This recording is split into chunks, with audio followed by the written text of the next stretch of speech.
ये बिल का मकसद सिर्फ मुसलमानों को जलील और रुस्वा करना है, मुसलमानों को दूसरे दर्जे का शहरी बनाने का इनका मकसद है।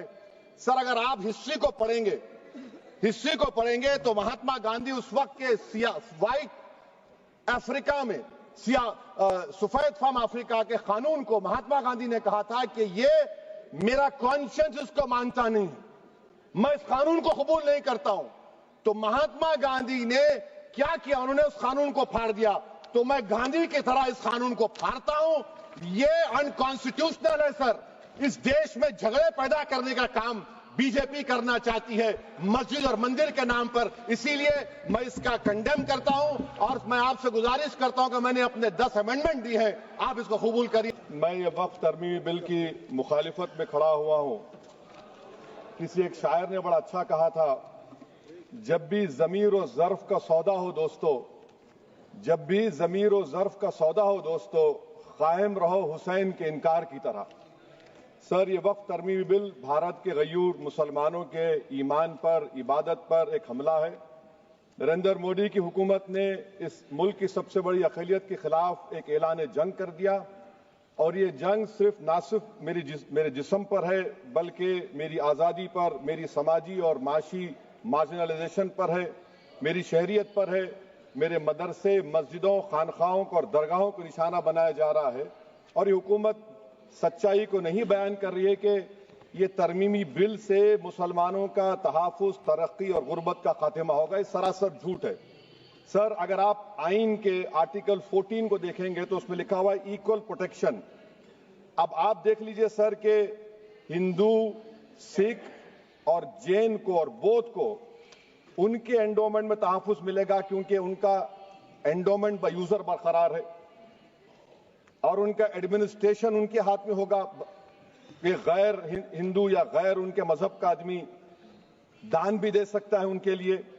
और एंडोमेंट बोर्ड का तहफ़्फ़ुज़ भी मिलेगा क्योंकि उसके ऊपर ओवरराइडिंग क्लॉज अप्लाई नहीं होगा, लिमिटेशन का कानून उस पर अप्लाई नहीं होगा। उसके बरक्स ऑपोजिट आप देख लीजिए, मुस्लिम वक्फ को वक्फ बाय यूजर निकाल दिया गया।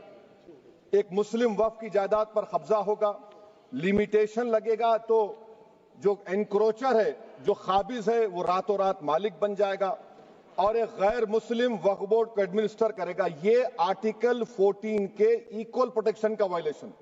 अब आर्टिकल 14 में सर इक्वालिटी बिफोर लॉ भी है और उसका कैसा वायलेशन हो रहा है कि कोई आर्बिट्ररी स्टेप नहीं ले सकता और कोई भी ऑफिशियल किसी भी तरीके से गलत आर्बिट्ररी फैसला नहीं लगा। यहां पर आप एक डेजिग्नेटेड ऑफिसर को रखकर वो फैसला लेगा कि ये जायदाद वक्फ की है, गवर्नमेंट की है। क्या ये प्रिंसिपल्स ऑफ नेचुरलिटी के खिलाफ नहीं है जिसका तकर्रुर एग्जीक्यूटिव करती है? ये हमारे theory of separation of powers Bharat के आइन का बेसिक स्ट्रक्चर का हिस्सा है। क्या इसका वायलेशन नहीं है? सर, आर्टिकल 25 का वायलेशन कैसे है कि आप मुसलमानों से वक्फ बाय यूजर छीन रहे हैं और फिर आप कर्ब कर रहे हैं वक्फ वाल औलाद को, मगर वहीं पर दूसरे धर्म के मानने वालों को उनके मजहब पर चलने की पूरी इजाजत है। लफ्ज जो आर्टिकल 25 में इस्तेमाल हुआ सर, वो इक्वली एंटाइटल्ड, यहां पर मुसलमानों के इक्वल एंटाइटल्ड नहीं हो रहा। अभी हम गृह मंत्री का, वजीर दाखिला का यहां पर उनका हमने तकरीर सुनी, यहां पर वो ये कहते हैं, वजीर दाखिला, शायद वो कटमुल्ला की जबान ना कह दें, वजीर दाखिला कहने पर वजीर दाखिला ने अपने बयान में कहा कि बोर्ड और काउंसिल जो होगा वो माने वक्फ इस्लाम से अलग है। सर, अगर ये बात सच है आपकी तो फिर आपको यह कानून बनाने की जरूरत ही नहीं है, आप एक नॉन स्टैट्यूटरी बॉडी बना दीजिए। ये जो कानून बन रहा है ना सर, ये आर्टिकल 26 इसका सोर्स है और आर्टिकल 26 जब इसका सोर्स है तो आर्टिकल 26 का ABCD क्या कहता है कि रिलीजियस डिनोमिनेशन को अपने मजहब के अफेयर्स खुद चलाना, मूवेबल इमूवेबल प्रॉपर्टी को लेना और एडमिनिस्टर करना। जब हिंदू धर्म को, बौद्ध धर्म को, सिखों को यह राइट दिया गया है तो आप कैसे मुसलमानों से छीन रहे हैं? तो ये आर्टिकल 26 का ग्रेव वायलेशन है। तो सर, अब वक्फ बाय यूजर का मामला देखिए, मिनिस्टर साहब ने कहा कि एंक्रोचमेंट हो रहा है, 17,000 एंक्रोचमेंट हुए हैं।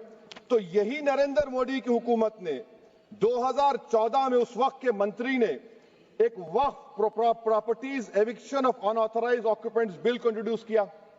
आपने विड्रॉ कर लिया 2024 में उसको। क्यों विड्रॉ किया सर आपने? जब आप मान रहे थे कि एंक्रोचमेंट हो रहा है तो आपने बिल को विड्रॉ कर लिया। अच्छा सर, अब वक्फ बाय यूजर को आपने निकाल दिया।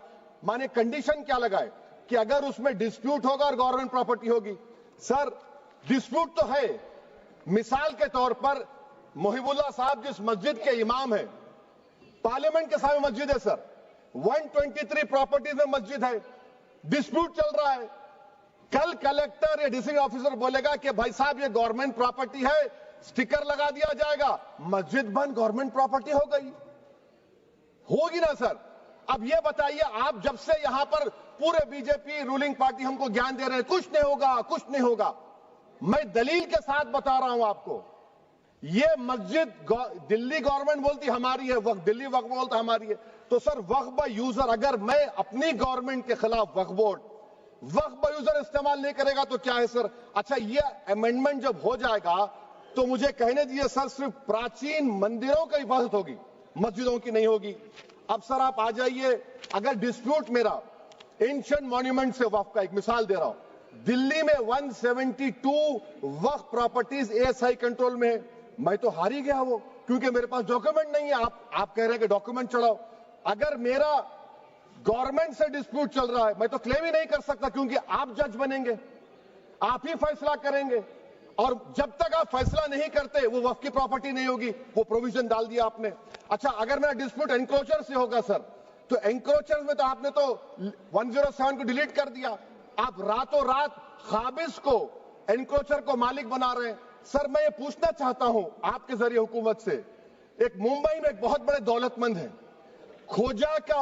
खोजा बरादरी का यतीम खाना था, उन्होंने 2004 या 5 में 22 करोड़ में खरीद लिया। वो केस सुप्रीम कोर्ट में कि आप उनको मालिक बनाना चाहती है लिमिटेशन एक्ट अप्लाई करके, हमको बताइए, हम जानना चाह रहे हैं। और सच्चर कमेटी ने सर 2007 में कहा कि दिल्ली के 123 प्रॉपर्टीज की मार्केट वैल्यू 6000 करोड़ की। आज हम 2025 में आ गए, क्यों आप उन प्रॉपर्टीज के खिलाफ पड़े हुए? 1976 में उस वक्त के वजीर आजम इंदिरा गांधी लेटर लिखा, इसको आप दे दीजिए, मगर आप उसको मानने को तैयार नहीं है। तो सर और एक जो झूठ फैलाया जा रहा है, management empowerment efficient development. Sir this bill takes any management from the hands of Muslims, disempowers the waqf in comparison to any other stakeholder, takes away the efficiency of administration and hampers development. Waqf disempowerment in the name of efficiency, inefficiency is being created. The progress of development from pre-independence till today is sought to be destroyed. Sir अभी हमारे home minister साहब ने फजल पुकाया case का जिक्र किया। Sir मैं आपसे गुजारिश करूंगा कि होम मिनिस्टर जरा अच्छे लोगों को रखकर इंफॉर्मेशन ले। फजल पुकाया का ऑबिटर क्या है? इट इज ऑबिटर, वो रेशो डेसेंडेंटाई नहीं है जो आपने कहा है। अच्छा सर, शेड्यूल ट्राइब के बारे में कहा, क्या शेड्यूल ट्राइब में मुसलमान नहीं होते? शेड्यूल कास्ट में नहीं होता मुसलमान, शेड्यूल ट्राइब में मुसलमान होता।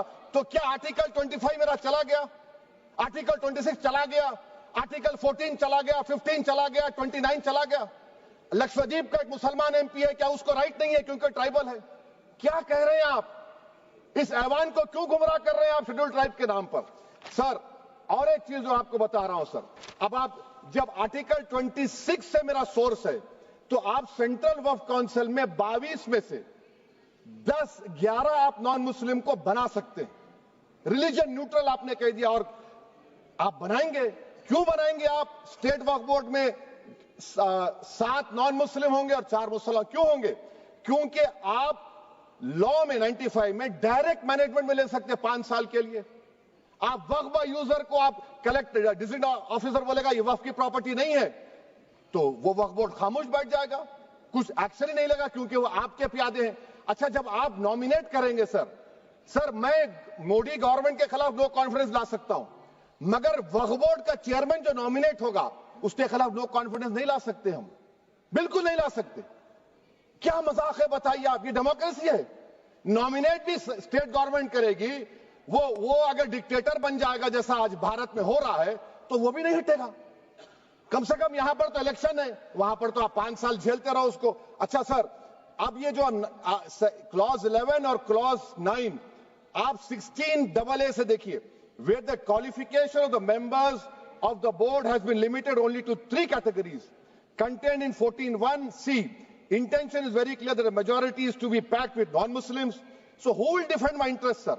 If I cannot depend on the state Waqf board, central Waqf council, which are going to comprise non-Muslims, this in itself is a clear violation of Article 26, 14 and 15, sir. अच्छा sir, CO पहले 95 act में था कि word मुस्लिम, आपने गायब कर दिया उसको। अरे आखिर क्यों इतनी नफरत है आपके लफ्ज मुसलमान से? अच्छा फिर क्या कह रहे हैं आप कि ये भी आर्टिकल 26 का वायलेशन है। सब जितने हिंदू धर्म के प्रॉपर्टीज हैं, सिख धर्म के, बौद्ध के हैं और आपके जैन के, वहां पर उन्हीं के मजहब का ऑफिसर होगा।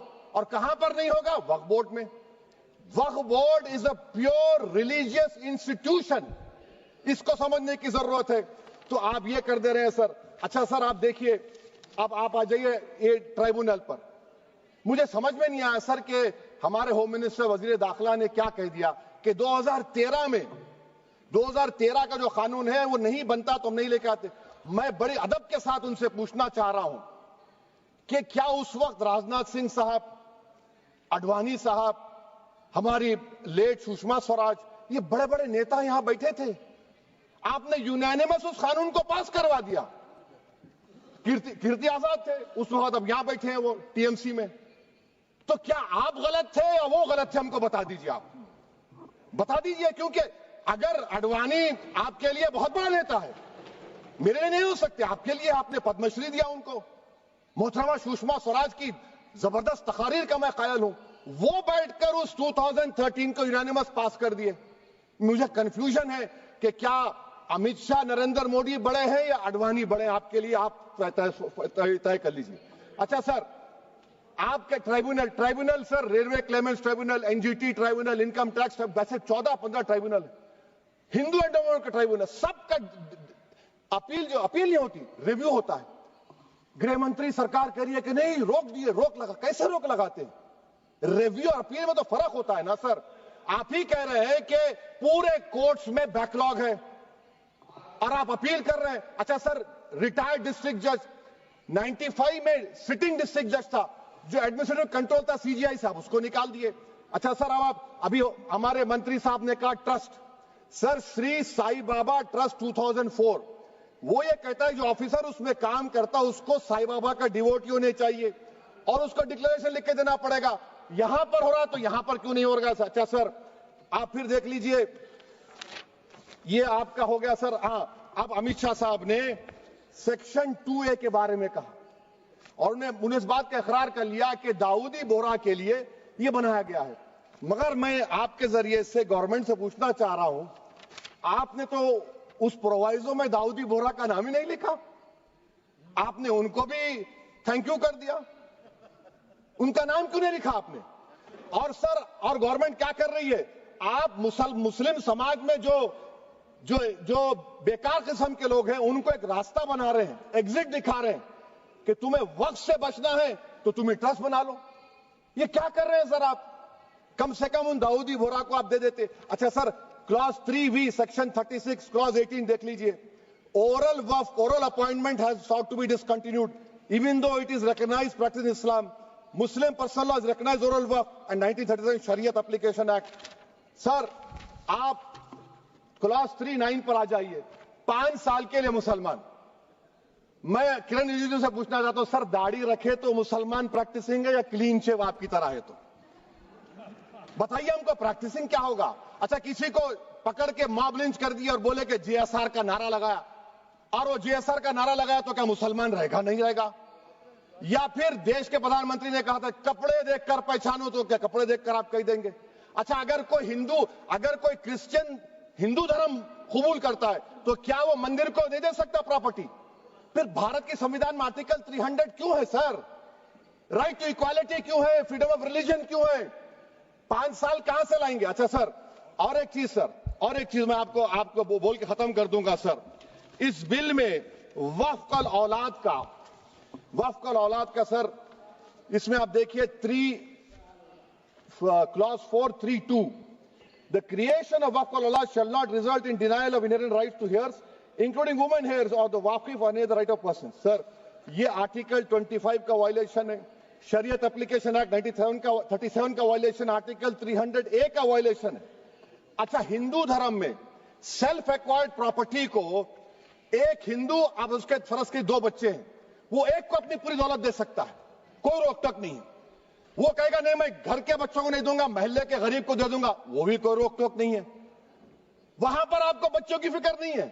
जब मैं अपनी प्रॉपर्टी को अल्लाह को मालिक बनाकर दे रहा हूं, आप कह रहे बच्चों की फिक्र नहीं है। इतनी मोहब्बत आप बिल्किस बानो से दिखा देते तो आपके लिए दुआएं देती आपके लिए। तो सर, आप दूसरी बात आप देख लीजिए सर, आखिरी बात कहकर मैं अपनी बात को मुकम्मल कर रहा हूं सर। नहीं मुकम्मल कर रहा हूं। स्पीकर साहब बहुत टाइम दे दिए। सर आप देखिए, इसमें अमित शाह साहब बोले कि इतनी प्रॉपर्टीज का कब्जा हुआ, चोरी हुई, ये हुआ। सर, क्लास 2652A सेक्शन, अगर कोई प्रॉपर्टी बेचता है 2 साल की सजा थी, आपने क्या कर दिया, उसको 6 महीने कर दिया। नॉन बेलेबल था, आपने बेलेबल कर दिया। सेक्शन 40 की बात करते हैं। सेक्शन 40 में सर हमको जो ज्वाइंट वर्किंग कमेटी का जो नोट्स दिए, उसमें मिनिस्ट्री ऑफ माइनॉरिटी अफेयर्स ने कहा कि 30 साल में 515 केसेस सेक्शन 40 के और सिर्फ 8 लोग कोर्ट को गए। वक्फ यूजर का कानून तेलंगाना आंध्रा में है, सेक्शन 40 का कानून तमिलनाडु 63 है, आंध्र प्रदेश में 43 है। और सर आप डायरेक्शन दे रहे हैं। अच्छा, क्लॉज 4218B देखिए सर, आप रूल बना रहे हैं, कोऑपरेटिव फेडरलिज्म के खिलाफ है, इतना रूल बना रहे हैं। और आखिर में सर मैं आपको बताना चाह रहा हूं स्पीकर साहब,